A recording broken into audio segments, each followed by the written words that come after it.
The book I wrote that is born out of this podcast and these conversations, called The Lightning Fast Field Guide to the Bible, is available for pre-sale now. If you want to go check it out, there's a link down below.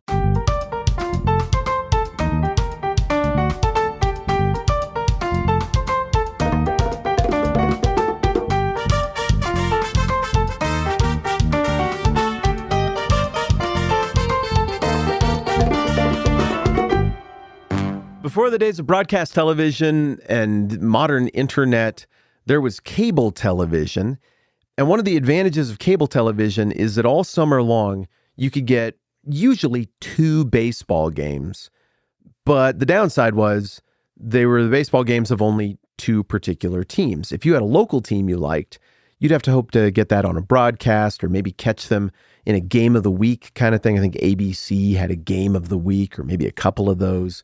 But if you happened to like the Chicago Cubs or Atlanta Braves and you had cable TV, every single one of their games was available to you, regardless of where you lived in the country. And Cubs games were fun. They got ivy on their outfield fence.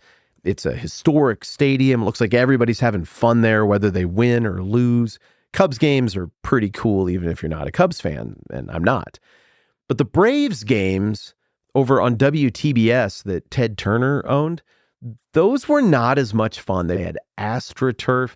It never looked like people were having as much fun. The Braves weren't really lovable losers like the Cubs. They weren't really lovable winners either. I just nothinged the Braves all the way through my childhood, despite their games being readily available. Well, we didn't have cable, but if I went over to a friend's house, I could always watch the Braves. Well, I don't want to watch the Braves. Games are boring. Again, I don't dislike the Braves. I'm not mad at the Braves. Just shrug. One of the things, though, that I thought was interesting about the Braves as a kid is they would brand themselves as America's team. They said it all the time on that broadcast. The Braves are America's team. And as a kid, I remember thinking, no, you're not. I get why you would want to be.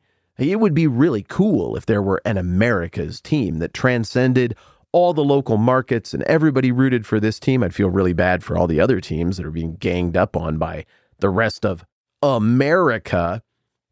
But I get why they went for it. I get the promotional effort there. If you could lay hold to that claim, that mantle that, no, this is the truer and greater expression of baseball. This isn't a local regional expression of baseball. This is baseball as it was meant to be for all people for all time. That would be a pretty big deal, and it would be paradigm breaking if there were an America's team, because inherently the whole idea of pro sports is that each little town, each little region gets their own rooting interest. You don't root for America against all of the teams. Likewise, there were a whole bunch of little teams that people rooted for in the ancient world. Little gods, little cultures.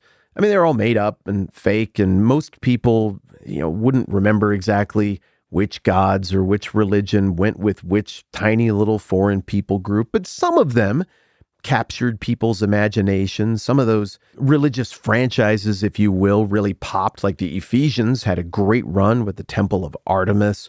Rome eventually built up their mystique and had a great run with the Roman gods. Athens, and just a little ways down the road at the Temple of Poseidon. But most of the smaller attempts at local regional religions were, they just came and went. No big deal. What no one could lay claim to in the ancient world, though, was the idea of being the world's god. Not just some local little god like all these other chumpy little gods, but like the god of everything forever.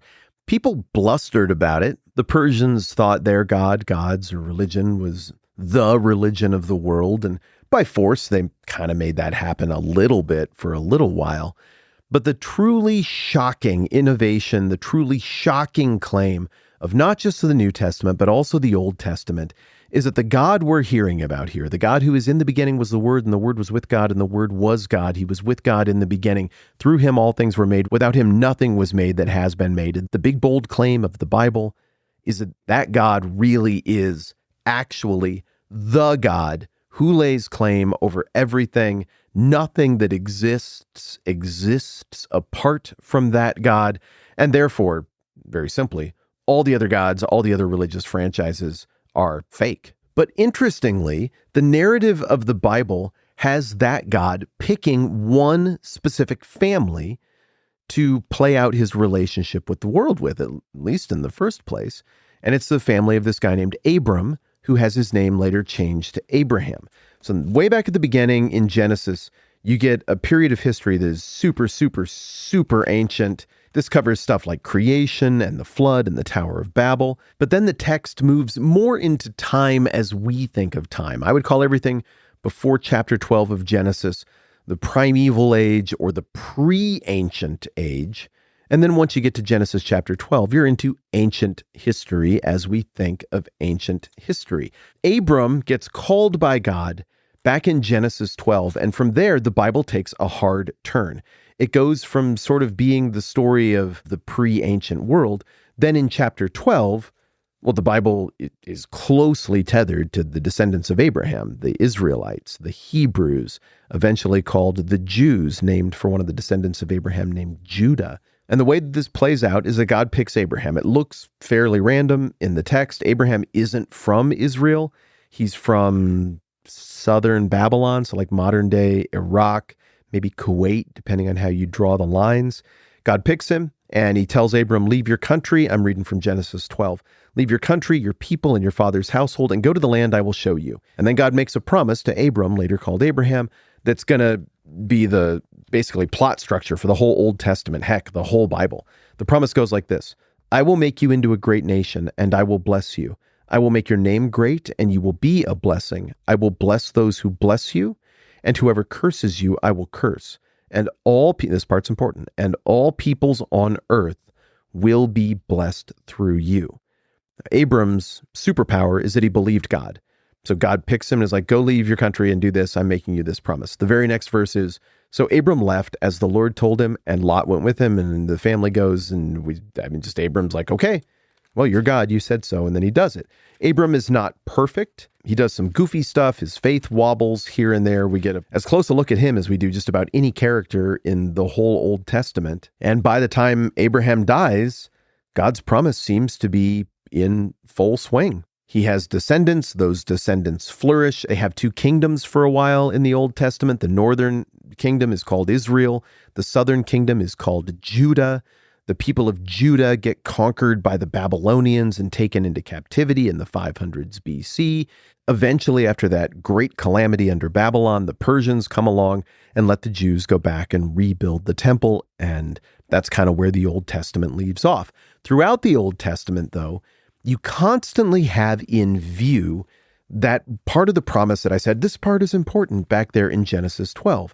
That's the last part. The last clause of the promise to Abraham is, and all peoples on earth will be blessed through you.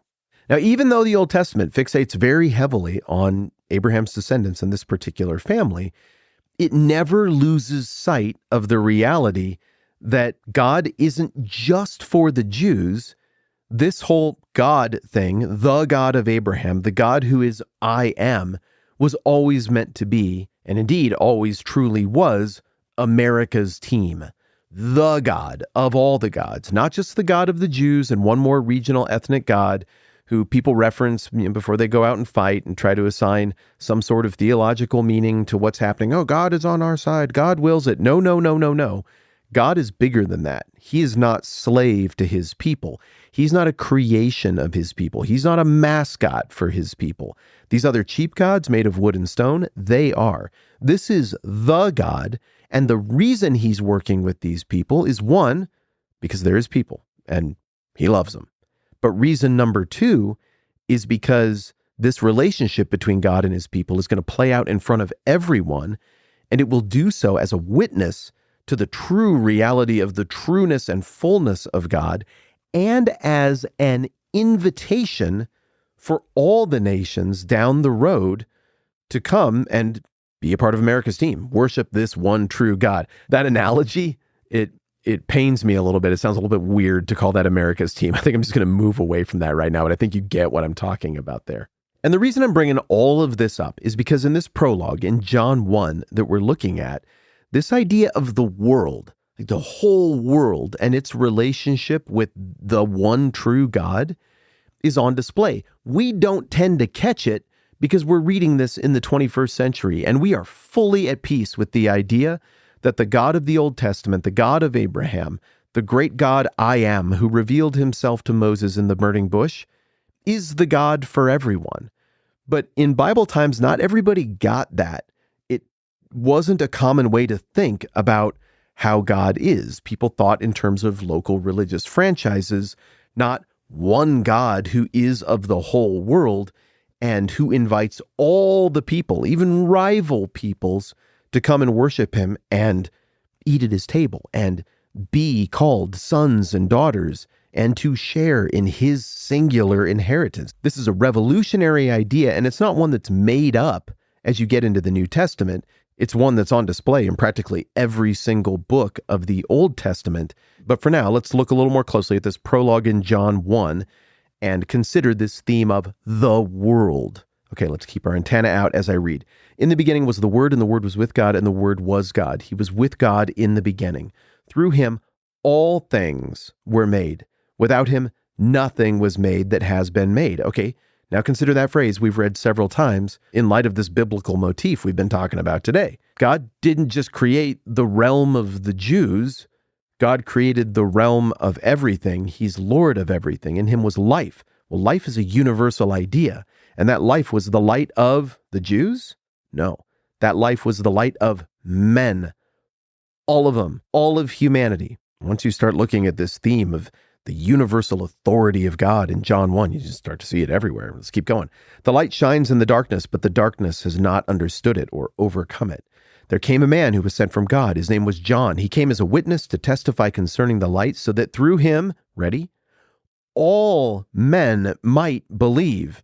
Now, look, it doesn't take a lot of translation here or a lot of looking at the rest of the context of the Bible to know that translations that go literal here and say all men mean all people. This is for all humankind. It's for everybody. It's for men, women, slave, free, Jew, Gentile, Greek, Roman, American, Canadian, African, European, South American, Asian, Australian, anywhere I've forgotten, and it's for everybody. He came as a witness to testify concerning that light so that through him all men might believe. He himself was not the light. He came only as a witness to the light, the true light that gives light to every man, was coming into the world. Not one place, not one franchise, not one region, not our little team is going to beat your little team. We're talking about something totally different here.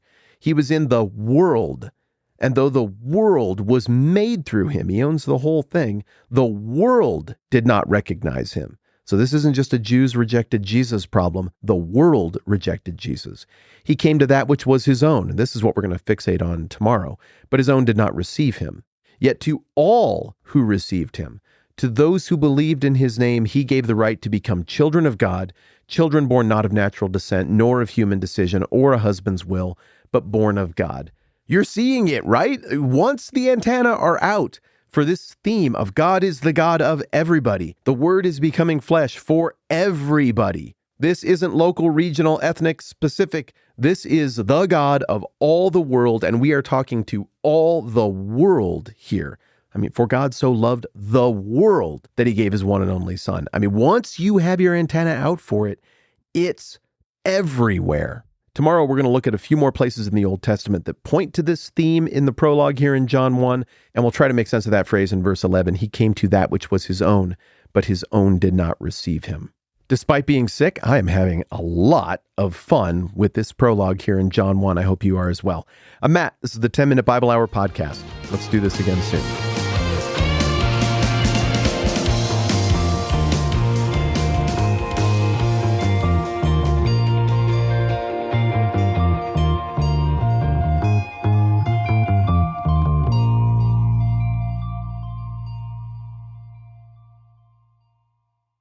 Ratings and reviews really help this podcast, so thank you so much to everyone who's left one.